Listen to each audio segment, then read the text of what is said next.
혹시 이런 경험 있으신가요? 고집이 센 사람과 대화하다가 결국 말다툼이 되어버리고 나중에는 서로 상처만 남게 되는 일 말입니다. 특히 나이 들수록 이런 갈등이 더욱 피곤하고 마음 아프게 느껴지실 겁니다. 오늘은 바로 이 문제에 대한 현실적이고 지혜로운 해결책을 말씀드리려 합니다. 불교의 가르침 속에는 이런 어려운 상황에서도 우리가 평정심을 잃지 않고 슬기롭게 대처할 수 있는 방법들이 있습니다. 말다툼 대신 진정한 소통을 이끌어내는 구체적인 방법들, 지금부터 차근차근 알아보겠습니다.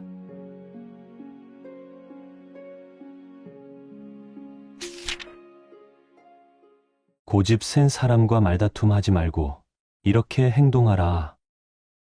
고집 센 사람과의 마음 다툼, 여러분도 한 번쯤은 경험해 보셨을 겁니다. 가족 모임에서, 직장에서, 심지어 오랜 친구와도 말이죠. 상대방이 자신의 생각만 옳다고 주장할 때 우리 마음은 어떻게 될까요? 답답하고, 화가 나고, 때로는 포기하고 싶어집니다. 어느 날 부처님 앞에 한 제자가 찾아와 고민을 털어놓았습니다. 스승님, 제가 아무리 옳은 말을 해도 듣지 않는 사람이 있습니다. 자신만이 옳다고 고집을 부리며 다른 의견은 전혀 받아들이지 않습니다. 어떻게 해야 할까요? 부처님께서 조용히 미소를 지으며 말씀하셨습니다. 제자야, 강물이 바위를 만났을 때 어떻게 하는지 보았느냐? 제자가 고개를 갸웃거리자 부처님이 다시 말씀하셨습니다. 강물은 바위와 싸우지 않는다. 바위 주변을 돌아 흐르며 자신의 길을 간다. 이 말씀 속에는 깊은 지혜가 담겨 있습니다. 우리가 고집센 사람을 만났을 때 가장 먼저 해야 할 일은 맞서 싸우는 것이 아닙니다. 오히려 그 사람의 마음 상태를 이해하려고 노력하는 것이죠.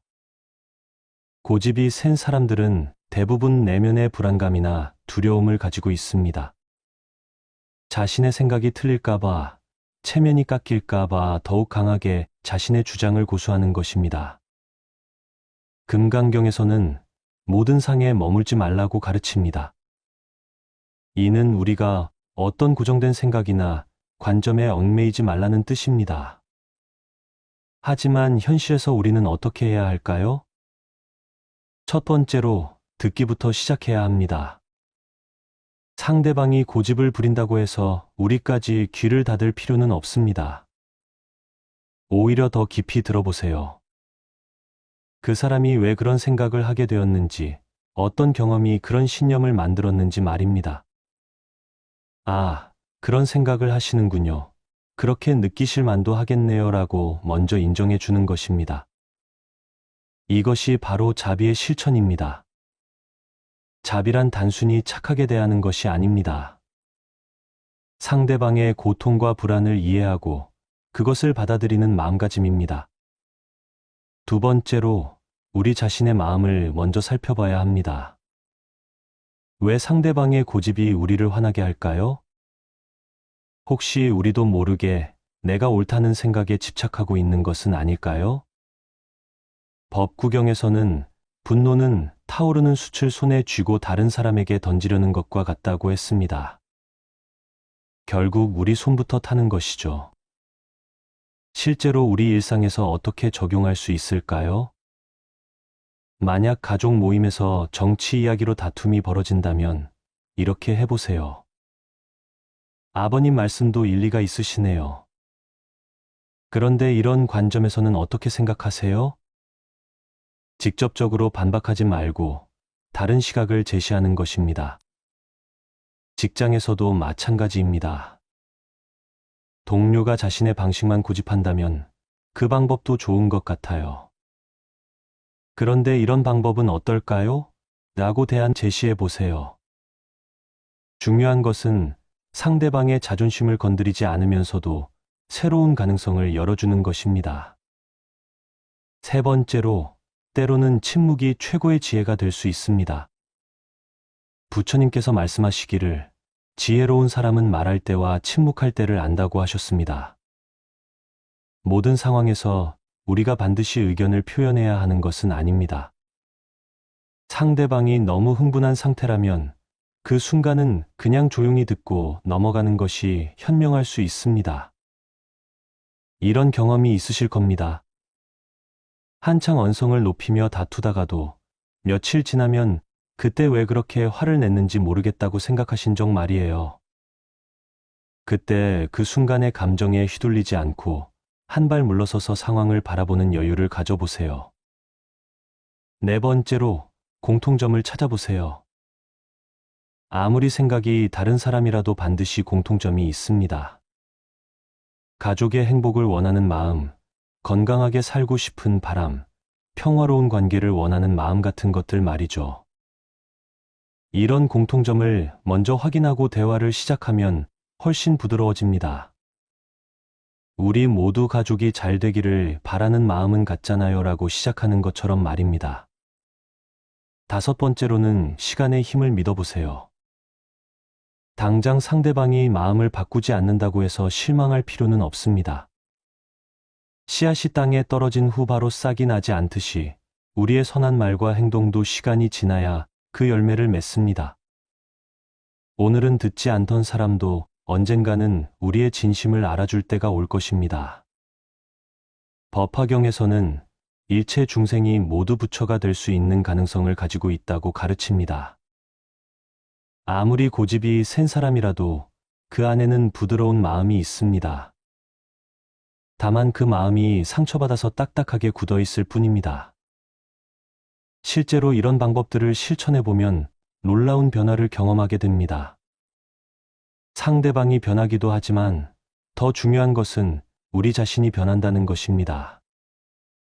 예전에는 화를 내고 스트레스를 받았던 상황에서도 평온함을 유지할 수 있게 됩니다. 마음의 여유가 생기고 사람들과의 관계도 훨씬 편안해집니다. 그런데 여기서 한 가지 더 중요한 깨달음이 있습니다. 우리가 다른 사람의 고집을 문제 삼기 전에 혹시 우리 자신도 어딘가에서는 고집을 부리고 있지 않을까요?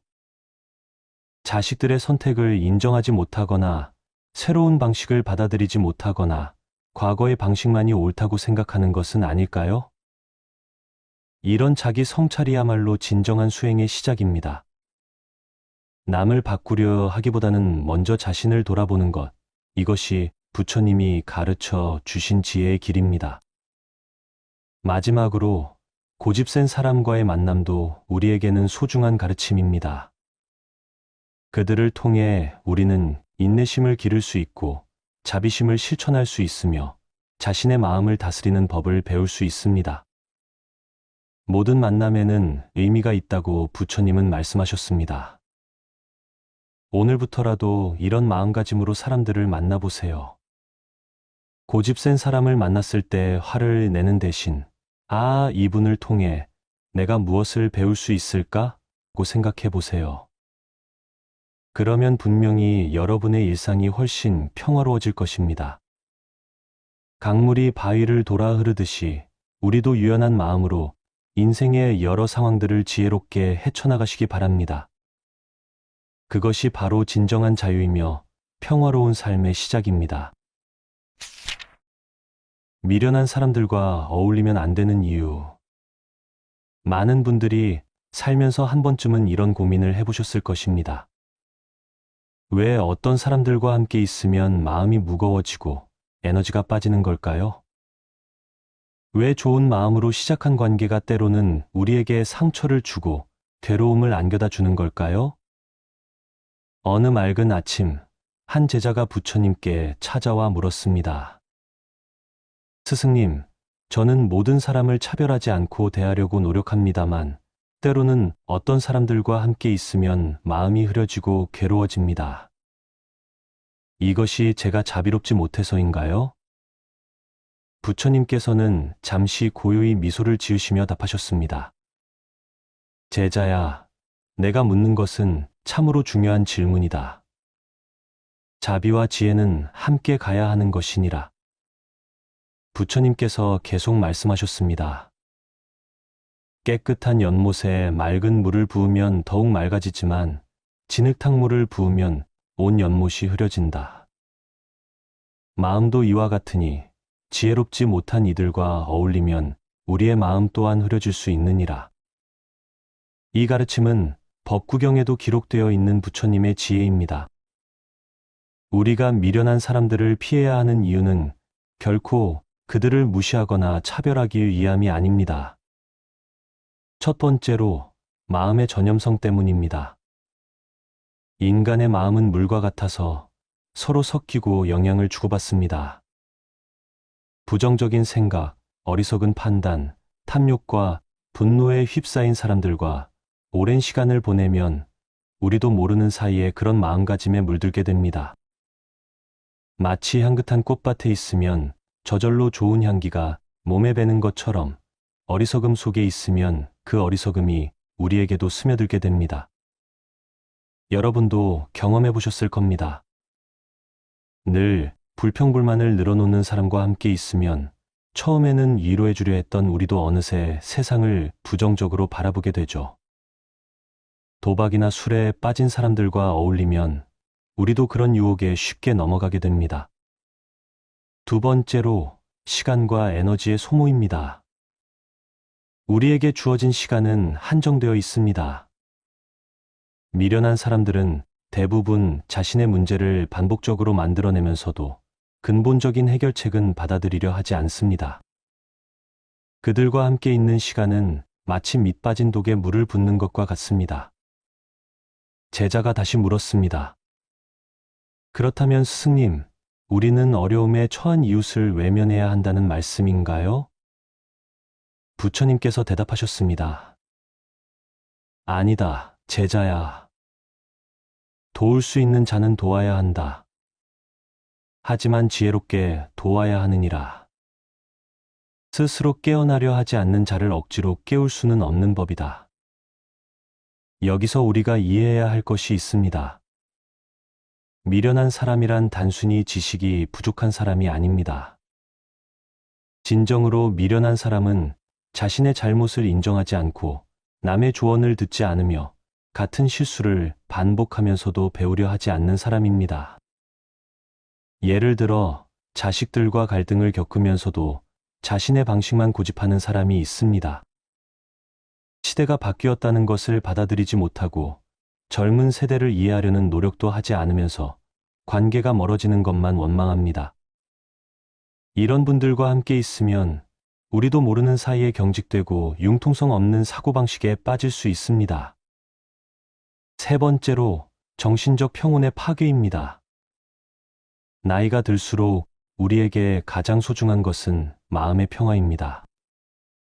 미련한 사람들은 끊임없이 문제를 만들고 갈등을 일으키며 주변 사람들을 불안하게 만듭니다.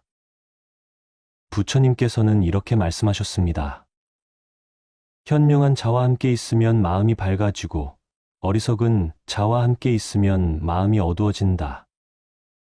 마치 달빛 아래서는 길이 환하게 보이고 어둠 속에서는 발걸음조차 불안한 것과 같으니라. 그렇다면 우리는 어떻게 해야 할까요? 먼저 지혜로운 분별력을 기르셔야 합니다. 상대방의 말과 행동을 주의 깊게 관찰해 보세요. 그들이 문제에 대해 어떤 태도를 보이는지, 조언을 어떻게 받아들이는지, 같은 실수를 반복하는지 살펴보시기 바랍니다. 아침 햇살이 창문으로 들어올 때 먼지가 있는 곳과 깨끗한 곳이 확연히 구분되는 것처럼 마음이 맑아지면 누가 지혜로운 사람이고 누가 어리석은 사람인지 자연스럽게 알 수 있게 됩니다. 둘째, 자비와 지혜의 균형을 유지하셔야 합니다. 모든 사람을 사랑하되 모든 사람과 깊이 어울릴 필요는 없습니다. 멀리서 따뜻한 마음으로 바라보되 나 자신과 가족의 평안을 먼저 지키셔야 합니다. 마치 등대가 바다 위의 모든 배들을 비춰주지만 폭풍우 속으로 직접 나가지는 않는 것처럼 우리도 안전한 곳에서 선한 영향력을 발휘할 수 있습니다. 셋째, 좋은 사람들과의 인연을 소중히 여기시기 바랍니다. 지혜롭고 덕이 있는 분들과 시간을 보내세요. 그들과 함께하는 시간은 마음을 정화하고 삶의 방향을 바르게 잡아주는 귀중한 기회입니다. 예를 들어, 늘 감사하는 마음을 가진 분, 다른 사람을 배려하는 분, 어려움 속에서도 희망을 잃지 않는 분들과 함께 시간을 보내보세요. 그분들의 긍정적인 에너지가 여러분의 마음에도 스며들어 삶이 더욱 풍요로워질 것입니다. 제자가 마지막으로 물었습니다. 스승님, 그럼 우리 자신이 다른 사람에게 미련한 사람이 되지 않으려면 어떻게 해야 합니까? 부처님께서 다음과 같이 답하셨습니다. 항상 배우려는 마음을 가져라. 자신의 잘못을 인정할 줄 알고 다른 이의 조언을 겸손히 들어라. 그리고 무엇보다 같은 실수를 되풀이하지 않도록 스스로를 살피는 지혜를 기르거라. 이것이야말로 가장 중요한 가르침입니다. 우리 자신이 누군가에게 부담이 되거나 괴로움을 주는 사람이 되어서는 안 됩니다.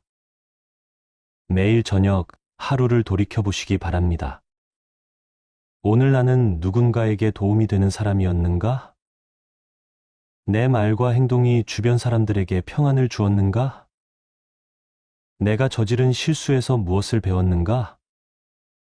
이런 자기 성찰을 통해 우리는 점점 더 지혜로운 사람이 되어갑니다.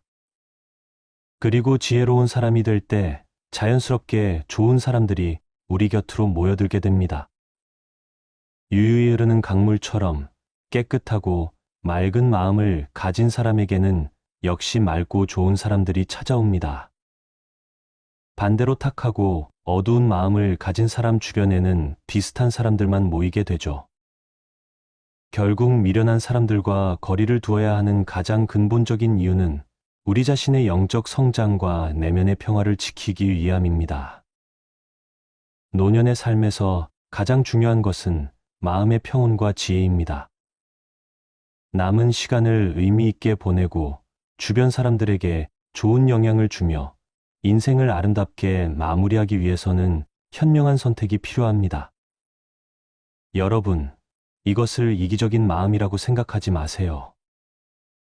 마치 비행기에서 산소 마스크를 자신이 먼저 착용해야 다른 사람을 도울 수 있는 것처럼 우리 자신의 정신적 건강을 먼저 지켜야 진정으로 다른 사람을 도울 수 있는 힘이 생깁니다. 미련한 사람들을 미워하거나 무시하는 것이 아니라 그저 적절한 거리를 유지하면서 각자의 길을 가는 것입니다. 모든 사람이 각자의 인연과 업에 따라 살아가고 있으니 우리는 우리가 할 수 있는 범위에서 최선을 다하면 됩니다. 오늘부터라도 주변을 한번 둘러보시기 바랍니다. 여러분의 마음을 평안하게 해주는 사람들이 누구인지, 반대로 에너지를 빼앗아가는 사람들이 누구인지 분별해 보세요. 그리고 현명한 선택을 하셔서 남은 인생이 더욱 지혜롭고 평화로운 시간이 되시길 간절히 기원합니다. 고집 센 사람과 말다툼하지 말고 이렇게 행동하라. 고집 센 사람과의 마음 다툼, 여러분도 한 번쯤은 경험해 보셨을 겁니다. 가족 모임에서, 직장에서, 심지어 오랜 친구와도 말이죠. 상대방이 자신의 생각만 옳다고 주장할 때 우리 마음은 어떻게 될까요? 답답하고, 화가 나고, 때로는 포기하고 싶어집니다. 어느 날 부처님 앞에 한 제자가 찾아와 고민을 털어놓았습니다. 스승님, 제가 아무리 옳은 말을 해도 듣지 않는 사람이 있습니다. 자신만이 옳다고 고집을 부리며 다른 의견은 전혀 받아들이지 않습니다. 어떻게 해야 할까요? 부처님께서 조용히 미소를 지으며 말씀하셨습니다. 제자야, 강물이 바위를 만났을 때 어떻게 하는지 보았느냐? 제자가 고개를 갸웃거리자 부처님이 다시 말씀하셨습니다. 강물은 바위와 싸우지 않는다. 바위 주변을 돌아 흐르며 자신의 길을 간다. 이 말씀 속에는 깊은 지혜가 담겨 있습니다. 우리가 고집센 사람을 만났을 때 가장 먼저 해야 할 일은 맞서 싸우는 것이 아닙니다. 오히려 그 사람의 마음 상태를 이해하려고 노력하는 것이죠.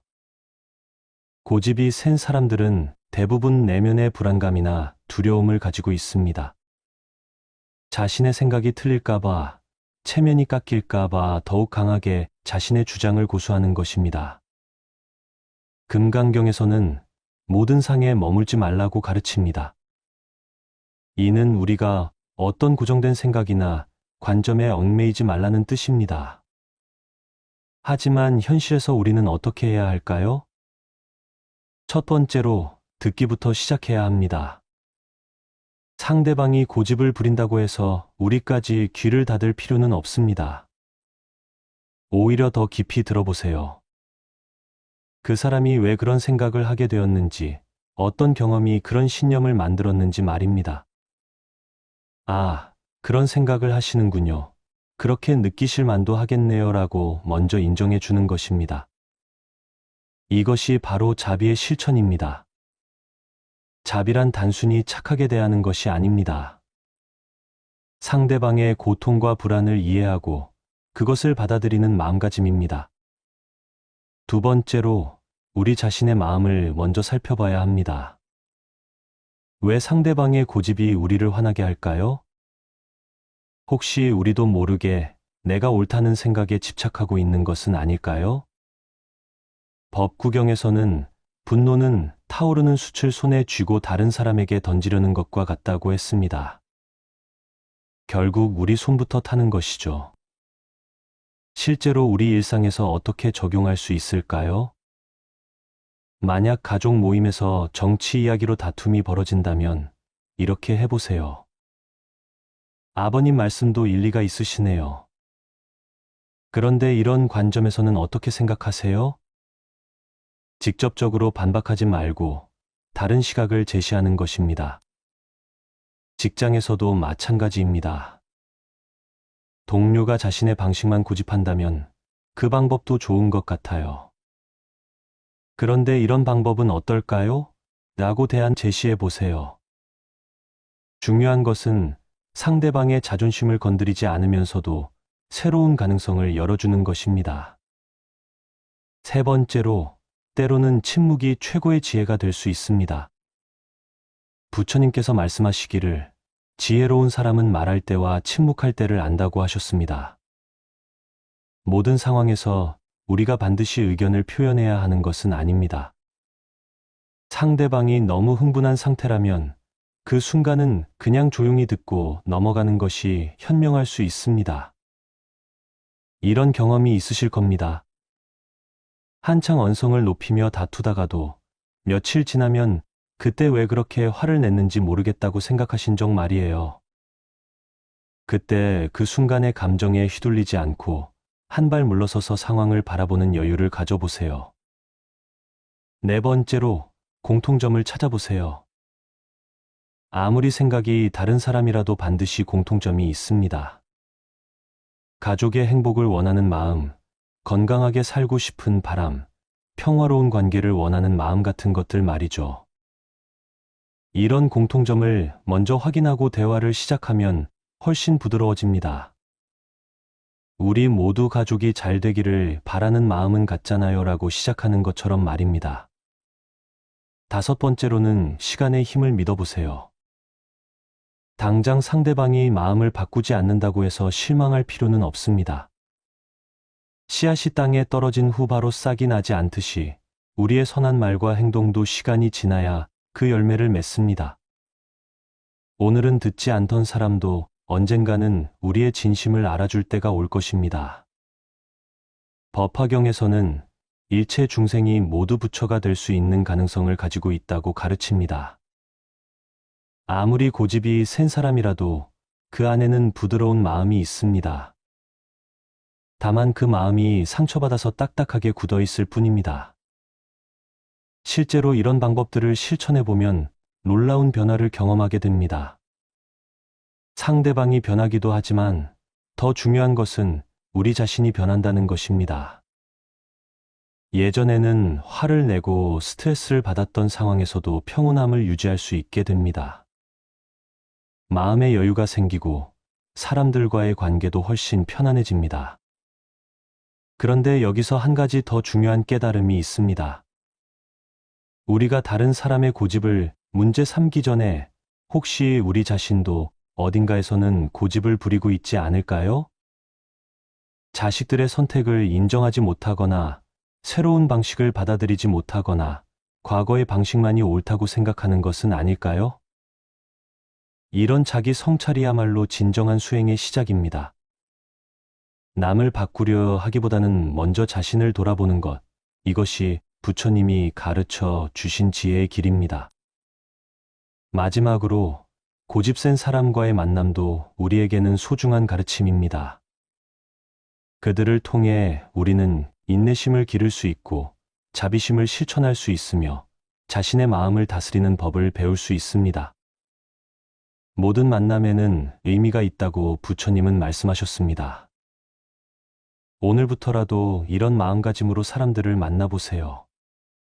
고집센 사람을 만났을 때 화를 내는 대신 이분을 통해 내가 무엇을 배울 수 있을까? 고 생각해 보세요. 그러면 분명히 여러분의 일상이 훨씬 평화로워질 것입니다. 강물이 바위를 돌아 흐르듯이 우리도 유연한 마음으로 인생의 여러 상황들을 지혜롭게 헤쳐나가시기 바랍니다. 그것이 바로 진정한 자유이며 평화로운 삶의 시작입니다. 미련한 사람들과 어울리면 안 되는 이유. 많은 분들이 살면서 한 번쯤은 이런 고민을 해보셨을 것입니다. 왜 어떤 사람들과 함께 있으면 마음이 무거워지고 에너지가 빠지는 걸까요? 왜 좋은 마음으로 시작한 관계가 때로는 우리에게 상처를 주고 괴로움을 안겨다 주는 걸까요? 어느 맑은 아침, 한 제자가 부처님께 찾아와 물었습니다. 스승님, 저는 모든 사람을 차별하지 않고 대하려고 노력합니다만, 때로는 어떤 사람들과 함께 있으면 마음이 흐려지고 괴로워집니다. 이것이 제가 자비롭지 못해서인가요? 부처님께서는 잠시 고요히 미소를 지으시며 답하셨습니다. 제자야, 내가 묻는 것은 참으로 중요한 질문이다. 자비와 지혜는 함께 가야 하는 것이니라. 부처님께서 계속 말씀하셨습니다. 깨끗한 연못에 맑은 물을 부으면 더욱 맑아지지만 진흙탕물을 부으면 온 연못이 흐려진다. 마음도 이와 같으니 지혜롭지 못한 이들과 어울리면 우리의 마음 또한 흐려질 수 있느니라. 이 가르침은 법구경에도 기록되어 있는 부처님의 지혜입니다. 우리가 미련한 사람들을 피해야 하는 이유는 결코 그들을 무시하거나 차별하기 위함이 아닙니다. 첫 번째로 마음의 전염성 때문입니다. 인간의 마음은 물과 같아서 서로 섞이고 영향을 주고받습니다. 부정적인 생각, 어리석은 판단, 탐욕과 분노에 휩싸인 사람들과 오랜 시간을 보내면 우리도 모르는 사이에 그런 마음가짐에 물들게 됩니다. 마치 향긋한 꽃밭에 있으면 저절로 좋은 향기가 몸에 배는 것처럼 어리석음 속에 있으면 그 어리석음이 우리에게도 스며들게 됩니다. 여러분도 경험해 보셨을 겁니다. 늘 불평불만을 늘어놓는 사람과 함께 있으면 처음에는 위로해 주려 했던 우리도 어느새 세상을 부정적으로 바라보게 되죠. 도박이나 술에 빠진 사람들과 어울리면 우리도 그런 유혹에 쉽게 넘어가게 됩니다. 두 번째로 시간과 에너지의 소모입니다. 우리에게 주어진 시간은 한정되어 있습니다.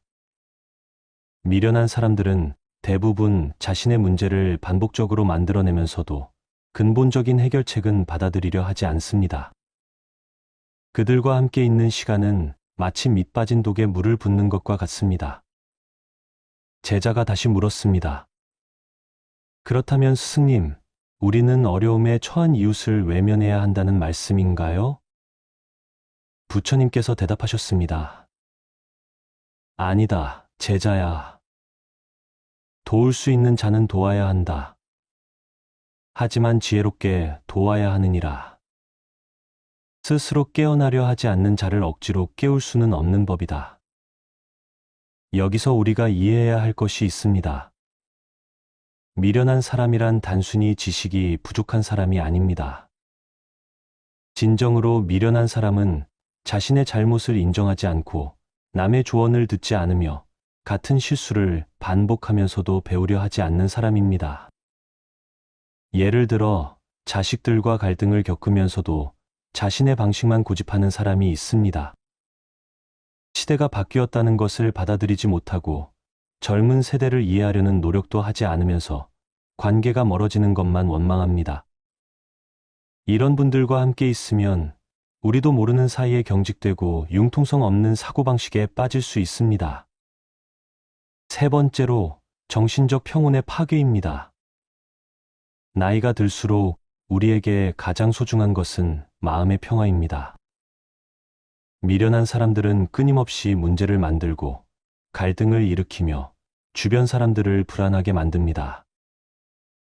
부처님께서는 이렇게 말씀하셨습니다. 현명한 자와 함께 있으면 마음이 밝아지고 어리석은 자와 함께 있으면 마음이 어두워진다.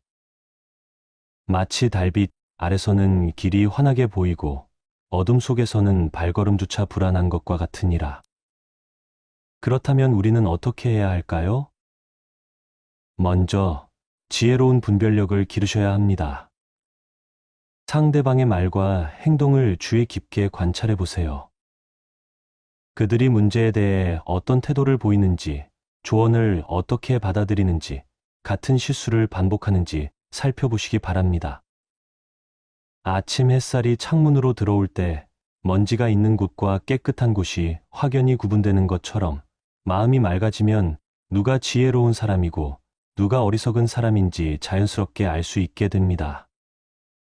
둘째, 자비와 지혜의 균형을 유지하셔야 합니다. 모든 사람을 사랑하되 모든 사람과 깊이 어울릴 필요는 없습니다. 멀리서 따뜻한 마음으로 바라보되 나 자신과 가족의 평안을 먼저 지키셔야 합니다. 마치 등대가 바다 위의 모든 배들을 비춰주지만 폭풍 우 속으로 직접 나가지는 않는 것처럼 우리도 안전한 곳에서 선한 영향력을 발휘할 수 있습니다. 셋째, 좋은 사람들과의 인연을 소중히 여기시기 바랍니다. 지혜롭고 덕이 있는 분들과 시간을 보내세요. 그들과 함께하는 시간은 마음을 정화하고 삶의 방향을 바르게 잡아주는 귀중한 기회입니다. 예를 들어 늘 감사하는 마음을 가진 분, 다른 사람을 배려하는 분, 어려움 속에서도 희망을 잃지 않는 분들과 함께 시간을 보내보세요. 그분들의 긍정적인 에너지가 여러분의 마음에도 스며들어 삶이 더욱 풍요로워질 것입니다. 제자가 마지막으로 물었습니다. 스승님, 그럼 우리 자신이 다른 사람에게 미련한 사람이 되지 않으려면 어떻게 해야 합니까? 부처님께서 다음과 같이 답하셨습니다. 항상 배우려는 마음을 가져라. 자신의 잘못을 인정할 줄 알고 다른 이의 조언을 겸손히 들어라. 그리고 무엇보다 같은 실수를 되풀이하지 않도록 스스로를 살피는 지혜를 기르거라. 이것이야말로 가장 중요한 가르침입니다. 우리 자신이 누군가에게 부담이 되거나 괴로움을 주는 사람이 되어서는 안 됩니다. 매일 저녁 하루를 돌이켜보시기 바랍니다. 오늘 나는 누군가에게 도움이 되는 사람이었는가? 내 말과 행동이 주변 사람들에게 평안을 주었는가? 내가 저지른 실수에서 무엇을 배웠는가? 이런 자기 성찰을 통해 우리는 점점 더 지혜로운 사람이 되어갑니다. 그리고 지혜로운 사람이 될 때 자연스럽게 좋은 사람들이 우리 곁으로 모여들게 됩니다. 유유히 흐르는 강물처럼 깨끗하고 맑은 마음을 가진 사람에게는 역시 맑고 좋은 사람들이 찾아옵니다. 반대로 탁하고 어두운 마음을 가진 사람 주변에는 비슷한 사람들만 모이게 되죠. 결국 미련한 사람들과 거리를 두어야 하는 가장 근본적인 이유는 우리 자신의 영적 성장과 내면의 평화를 지키기 위함입니다. 노년의 삶에서 가장 중요한 것은 마음의 평온과 지혜입니다. 남은 시간을 의미 있게 보내고 주변 사람들에게 좋은 영향을 주며 인생을 아름답게 마무리하기 위해서는 현명한 선택이 필요합니다. 여러분, 이것을 이기적인 마음이라고 생각하지 마세요. 마치 비행기에서 산소 마스크를 자신이 먼저 착용해야 다른 사람을 도울 수 있는 것처럼 우리 자신의 정신적 건강을 먼저 지켜야 진정으로 다른 사람을 도울 수 있는 힘이 생깁니다. 미련한 사람들을 미워하거나 무시하는 것이 아니라 그저 적절한 거리를 유지하면서 각자의 길을 가는 것입니다. 모든 사람이 각자의 인연과 업에 따라 살아가고 있으니 우리는 우리가 할 수 있는 범위에서 최선을 다하면 됩니다. 오늘부터라도 주변을 한번 둘러보시기 바랍니다. 여러분의 마음을 평안하게 해주는 사람들이 누구인지, 반대로 에너지를 빼앗아가는 사람들이 누구인지 분별해 보세요. 그리고 현명한 선택을 하셔서 남은 인생이 더욱 지혜롭고 평화로운 시간이 되시길 간절히 기원합니다. 고집 센 사람과 말다툼 하지 말고 이렇게 행동하라. 고집 센 사람과의 마음 다툼, 여러분도 한 번쯤은 경험해 보셨을 겁니다. 가족 모임에서, 직장에서, 심지어 오랜 친구와도 말이죠. 상대방이 자신의 생각만 옳다고 주장할 때 우리 마음은 어떻게 될까요? 답답하고, 화가 나고, 때로는 포기하고 싶어집니다. 어느 날 부처님 앞에 한 제자가 찾아와 고민을 털어놓았습니다. 스승님, 제가 아무리 옳은 말을 해도 듣지 않는 사람이 있습니다. 자신만이 옳다고 고집을 부리며 다른 의견은 전혀 받아들이지 않습니다. 어떻게 해야 할까요? 부처님께서 조용히 미소를 지으며 말씀하셨습니다. 제자야, 강물이 바위를 만났을 때 어떻게 하는지 보았느냐? 제자가 고개를 갸웃거리자 부처님이 다시 말씀하셨습니다. 강물은 바위와 싸우지 않는다. 바위 주변을 돌아 흐르며 자신의 길을 간다. 이 말씀 속에는 깊은 지혜가 담겨 있습니다. 우리가 고집센 사람을 만났을 때 가장 먼저 해야 할 일은 맞서 싸우는 것이 아닙니다. 오히려 그 사람의 마음 상태를 이해하려고 노력하는 것이죠. 고집이 센 사람들은 대부분 내면의 불안감이나 두려움을 가지고 있습니다. 자신의 생각이 틀릴까봐, 체면이 깎일까봐 더욱 강하게 자신의 주장을 고수하는 것입니다. 금강경에서는 모든 상에 머물지 말라고 가르칩니다. 이는 우리가 어떤 고정된 생각이나 관점에 얽매이지 말라는 뜻입니다. 하지만 현실에서 우리는 어떻게 해야 할까요? 첫 번째로 듣기부터 시작해야 합니다. 상대방이 고집을 부린다고 해서 우리까지 귀를 닫을 필요는 없습니다. 오히려 더 깊이 들어보세요. 그 사람이 왜 그런 생각을 하게 되었는지, 어떤 경험이 그런 신념을 만들었는지 말입니다. 아, 그런 생각을 하시는군요. 그렇게 느끼실 만도 하겠네요 라고 먼저 인정해 주는 것입니다. 이것이 바로 자비의 실천입니다. 자비란 단순히 착하게 대하는 것이 아닙니다.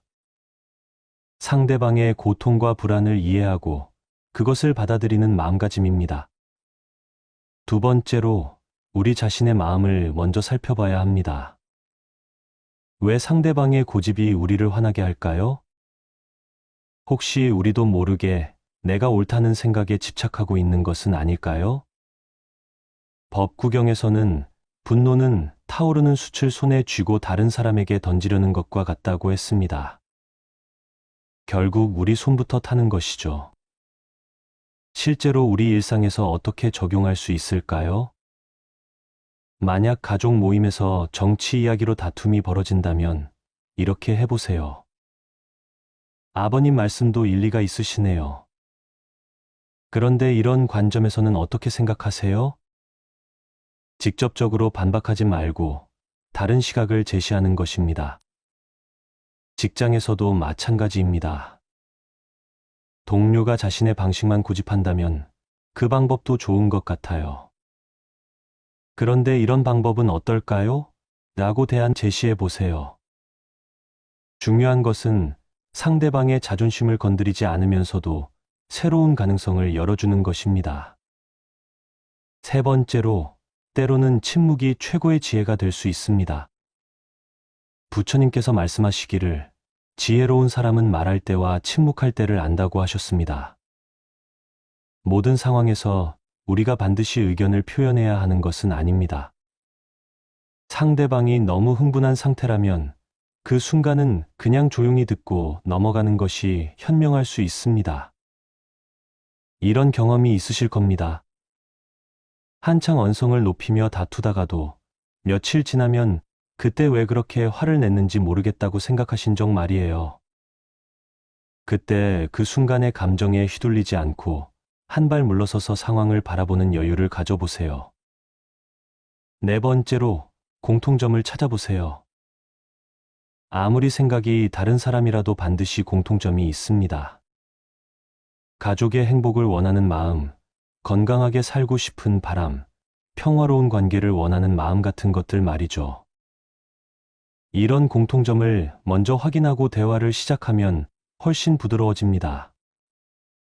우리 모두 가족이 잘 되기를 바라는 마음은 같잖아요 라고 시작하는 것처럼 말입니다. 다섯 번째로는 시간의 힘을 믿어보세요. 당장 상대방이 마음을 바꾸지 않는다고 해서 실망할 필요는 없습니다. 씨앗이 땅에 떨어진 후 바로 싹이 나지 않듯이 우리의 선한 말과 행동도 시간이 지나야 그 열매를 맺습니다. 오늘은 듣지 않던 사람도 언젠가는 우리의 진심을 알아줄 때가 올 것입니다. 법화경에서는 일체 중생이 모두 부처가 될 수 있는 가능성을 가지고 있다고 가르칩니다. 아무리 고집이 센 사람이라도 그 안에는 부드러운 마음이 있습니다. 다만 그 마음이 상처받아서 딱딱하게 굳어 있을 뿐입니다. 실제로 이런 방법들을 실천해보면 놀라운 변화를 경험하게 됩니다. 상대방이 변하기도 하지만 더 중요한 것은 우리 자신이 변한다는 것입니다. 예전에는 화를 내고 스트레스를 받았던 상황에서도 평온함을 유지할 수 있게 됩니다. 마음의 여유가 생기고 사람들과의 관계도 훨씬 편안해집니다. 그런데 여기서 한 가지 더 중요한 깨달음이 있습니다. 우리가 다른 사람의 고집을 문제 삼기 전에 혹시 우리 자신도 어딘가에서는 고집을 부리고 있지 않을까요? 자식들의 선택을 인정하지 못하거나 새로운 방식을 받아들이지 못하거나 과거의 방식만이 옳다고 생각하는 것은 아닐까요? 이런 자기 성찰이야말로 진정한 수행의 시작입니다. 남을 바꾸려 하기보다는 먼저 자신을 돌아보는 것, 이것이 부처님이 가르쳐 주신 지혜의 길입니다. 마지막으로 고집 센 사람과의 만남도 우리에게는 소중한 가르침입니다. 그들을 통해 우리는 인내심을 기를 수 있고 자비심을 실천할 수 있으며 자신의 마음을 다스리는 법을 배울 수 있습니다. 모든 만남에는 의미가 있다고 부처님은 말씀하셨습니다. 오늘부터라도 이런 마음가짐으로 사람들을 만나보세요. 고집 센 사람을 만났을 때 화를 내는 대신 이분을 통해 내가 무엇을 배울 수 있을까? 고 생각해 보세요. 그러면 분명히 여러분의 일상이 훨씬 평화로워질 것입니다. 강물이 바위를 돌아 흐르듯이 우리도 유연한 마음으로 인생의 여러 상황들을 지혜롭게 헤쳐나가시기 바랍니다. 그것이 바로 진정한 자유이며 평화로운 삶의 시작입니다. 미련한 사람들과 어울리면 안 되는 이유. 많은 분들이 살면서 한 번쯤은 이런 고민을 해보셨을 것입니다. 왜 어떤 사람들과 함께 있으면 마음이 무거워지고 에너지가 빠지는 걸까요? 왜 좋은 마음으로 시작한 관계가 때로는 우리에게 상처를 주고 괴로움을 안겨다 주는 걸까요? 어느 맑은 아침, 한 제자가 부처님께 찾아와 물었습니다. 스승님, 저는 모든 사람을 차별하지 않고 대하려고 노력합니다만 때로는 어떤 사람들과 함께 있으면 마음이 흐려지고 괴로워집니다. 이것이 제가 자비롭지 못해서인가요? 부처님께서는 잠시 고요히 미소를 지으시며 답하셨습니다. 제자야, 내가 묻는 것은 참으로 중요한 질문이다. 자비와 지혜는 함께 가야 하는 것이니라. 부처님께서 계속 말씀하셨습니다. 깨끗한 연못에 맑은 물을 부으면 더욱 맑아지지만 진흙탕물을 부으면 온 연못이 흐려진다. 마음도 이와 같으니 지혜롭지 못한 이들과 어울리면 우리의 마음 또한 흐려질 수 있느니라. 이 가르침은 법구경에도 기록되어 있는 부처님의 지혜입니다. 우리가 미련한 사람들을 피해야 하는 이유는 결코 그들을 무시하거나 차별하기 위함이 아닙니다. 첫 번째로 마음의 전염성 때문입니다. 인간의 마음은 물과 같아서 서로 섞이고 영향을 주고받습니다. 부정적인 생각, 어리석은 판단, 탐욕과 분노에 휩싸인 사람들과 오랜 시간을 보내면 우리도 모르는 사이에 그런 마음가짐에 물들게 됩니다. 마치 향긋한 꽃밭에 있으면 저절로 좋은 향기가 몸에 배는 것처럼 어리석음 속에 있으면 그 어리석음이 우리에게도 스며들게 됩니다. 여러분도 경험해 보셨을 겁니다. 늘 불평불만을 늘어놓는 사람과 함께 있으면 처음에는 위로해 주려 했던 우리도 어느새 세상을 부정적으로 바라보게 되죠. 도박이나 술에 빠진 사람들과 어울리면 우리도 그런 유혹에 쉽게 넘어가게 됩니다. 두 번째로 시간과 에너지의 소모입니다. 우리에게 주어진 시간은 한정되어 있습니다. 미련한 사람들은 대부분 자신의 문제를 반복적으로 만들어내면서도 근본적인 해결책은 받아들이려 하지 않습니다. 그들과 함께 있는 시간은 마치 밑 빠진 독에 물을 붓는 것과 같습니다. 제자가 다시 물었습니다. 그렇다면 스승님, 우리는 어려움에 처한 이웃을 외면해야 한다는 말씀인가요? 부처님께서 대답하셨습니다. 아니다, 제자야. 도울 수 있는 자는 도와야 한다. 하지만 지혜롭게 도와야 하느니라. 스스로 깨어나려 하지 않는 자를 억지로 깨울 수는 없는 법이다. 여기서 우리가 이해해야 할 것이 있습니다. 미련한 사람이란 단순히 지식이 부족한 사람이 아닙니다. 진정으로 미련한 사람은 자신의 잘못을 인정하지 않고 남의 조언을 듣지 않으며 같은 실수를 반복하면서도 배우려 하지 않는 사람입니다. 예를 들어 자식들과 갈등을 겪으면서도 자신의 방식만 고집하는 사람이 있습니다. 시대가 바뀌었다는 것을 받아들이지 못하고 젊은 세대를 이해하려는 노력도 하지 않으면서 관계가 멀어지는 것만 원망합니다. 이런 분들과 함께 있으면 우리도 모르는 사이에 경직되고 융통성 없는 사고방식에 빠질 수 있습니다. 세 번째로 정신적 평온의 파괴입니다. 나이가 들수록 우리에게 가장 소중한 것은 마음의 평화입니다. 미련한 사람들은 끊임없이 문제를 만들고 갈등을 일으키며 주변 사람들을 불안하게 만듭니다. 부처님께서는 이렇게 말씀하셨습니다. 현명한 자와 함께 있으면 마음이 밝아지고 어리석은 자와 함께 있으면 마음이 어두워진다.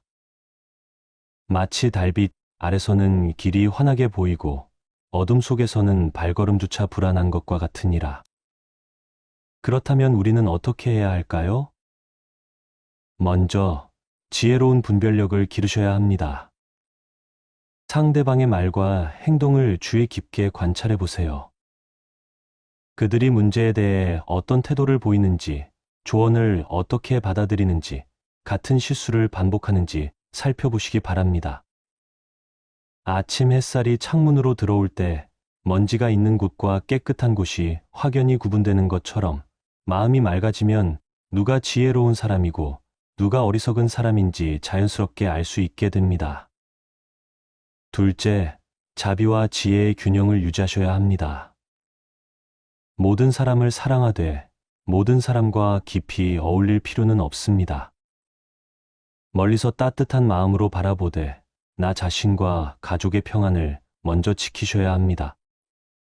마치 등대가 바다 위의 모든 배들을 비춰주지만 폭풍우 속으로 직접 나가지는 않는 것처럼 우리도 안전한 곳에서 선한 영향력을 발휘할 수 있습니다. 셋째, 좋은 사람들과의 인연을 소중히 여기시기 바랍니다. 지혜롭고 덕이 있는 분들과 시간을 보내세요. 그들과 함께하는 시간은 마음을 정화하고 삶의 방향을 바르게 잡아주는 귀중한 기회입니다. 예를 들어, 늘 감사하는 마음을 가진 분, 다른 사람을 배려하는 분, 어려움 속에서도 희망을 잃지 않는 분들과 함께 시간을 보내보세요. 그분들의 긍정적인 에너지가 여러분의 마음에도 스며들어 삶이 더욱 풍요로워질 것입니다. 제자가 마지막으로 물었습니다. 스승님, 그럼 우리 자신이 다른 사람에게 미련한 사람이 되지 않으려면 어떻게 해야 합니까? 부처님께서 다음과 같이 답하셨습니다. 항상 배우려는 마음을 가져라. 자신의 잘못을 인정할 줄 알고 다른 이의 조언을 겸손히 들어라. 그리고 무엇보다 같은 실수를 되풀이하지 않도록 스스로를 살피는 지혜를 기르거라. 이것이야말로 가장 중요한 가르침입니다. 우리 자신이 누군가에게 부담이 되거나 괴로움을 주는 사람이 되어서는 안 됩니다. 매일 저녁 하루를 돌이켜보시기 바랍니다. 오늘 나는 누군가에게 도움이 되는 사람이었는가? 내 말과 행동이 주변 사람들에게 평안을 주었는가? 내가 저지른 실수에서 무엇을 배웠는가? 이런 자기 성찰을 통해 우리는 점점 더 지혜로운 사람이 되어갑니다. 그리고 지혜로운 사람이 될 때 자연스럽게 좋은 사람들이 우리 곁으로 모여들게 됩니다. 유유히 흐르는 강물처럼 깨끗하고 맑은 마음을 가진 사람에게는 역시 맑고 좋은 사람들이 찾아옵니다. 반대로 탁하고 어두운 마음을 가진 사람 주변에는 비슷한 사람들만 모이게 되죠. 결국 미련한 사람들과 거리를 두어야 하는 가장 근본적인 이유는 우리 자신의 영적 성장과 내면의 평화를 지키기 위함입니다. 노년의 삶에서 가장 중요한 것은 마음의 평온과 지혜입니다. 남은 시간을 의미 있게 보내고 주변 사람들에게 좋은 영향을 주며 인생을 아름답게 마무리하기 위해서는 현명한 선택이 필요합니다. 여러분, 이것을 이기적인 마음이라고 생각하지 마세요. 마치 비행기에서 산소 마스크를 자신이 먼저 착용해야 다른 사람을 도울 수 있는 것처럼 우리 자신의 정신적 건강을 먼저 지켜야 진정으로 다른 사람을 도울 수 있는 힘이 생깁니다. 미련한 사람들을 미워하거나 무시하는 것이 아니라 그저 적절한 거리를 유지하면서 각자의 길을 가는 것입니다. 모든 사람이 각자의 인연과 업에 따라 살아가고 있으니 우리는 우리가 할 수 있는 범위에서 최선을 다하면 됩니다. 오늘부터라도 주변을 한번 둘러보시기 바랍니다. 여러분의 마음을 평안하게 해주는 사람들이 누구인지, 반대로 에너지를 빼앗아가는 사람들이 누구인지 분별해 보세요. 그리고 현명한 선택을 하셔서 남은 인생이 더욱 지혜롭고 평화로운 시간이 되시길 간절히 기원합니다.